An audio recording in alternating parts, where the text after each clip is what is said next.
Hello, welcome back. 大家好，欢迎回到一周的视频工作室。前几天我在社交媒体上看到一个中国家长的分享，他的孩子来新西兰游学，在临别之际，孩子的寄宿家庭送给了孩子一块毛利玉 Purinamu。这位家长觉得非常特别，同时也有点疑惑。他发帖向大家提问，这块玉到底有怎样的文化意义？佩戴前需要注意些什么呢？于是我就在他帖子底下留言，我说在佩戴前可以用大自然的水来净化一下。可能是因为我没有解释明白，家长觉得非常神圣，他回了一句，原来还要净化呀，我不知道该怎么办。其实这是一个非常核心的毛利概念，神圣与禁忌，也叫 tapu。 在毛利语中 tapu 是神圣、禁忌或不可触碰的意思，有点像英文单词 taboo。 在毛利人的世界观里，很多事物都是 tapu 的，比如怀孕的母亲、祖先的遗物、神圣的山林和水资源，包括刚制好的宝物，毛利玉就是一种。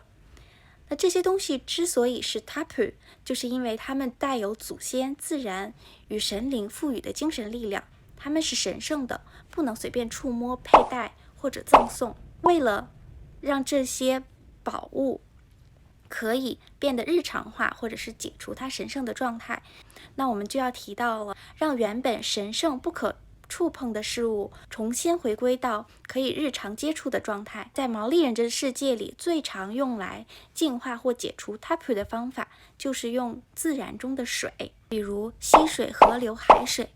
经过这些大自然里水流的冲刷，让一件有 tapu 的东西适合佩戴和使用，冲刷掉上面的神圣精神。所以传统上，当我们收到一块毛利玉，在自己佩戴之前，最好用自然的水来冲洗。而这并不是仪式化的形式，而是一种尊重，一种连接自然与人的动作。其实在我们中国文化中也有类似的概念，比如说有些人在寺庙里将他们随身携带的宝物或玉石进行开光，而在民间也有玉养人这样的说法。因为玉在我们眼里是有灵性的，它不仅仅只是单纯的装饰品。从这个角度来看，毛利人与我们中国人对玉石的理解其实是非常相似的。所以在新西兰的小伙伴，如果你有幸收到毛利玉，或者有机会去海边捡到了漂亮的石头，请记得这是来自大自然的馈赠。在自己使用或佩戴之前，记得带着它们在大自然的水中冲洗一下，这是一种仪式，也是一种尊重。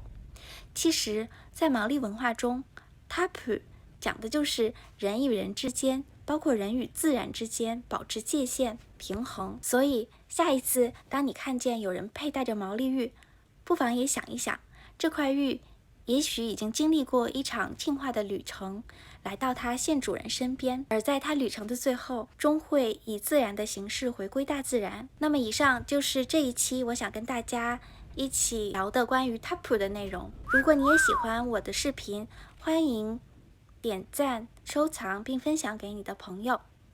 我们这期视频就到这里啦，我们下期见。Ka kite ano。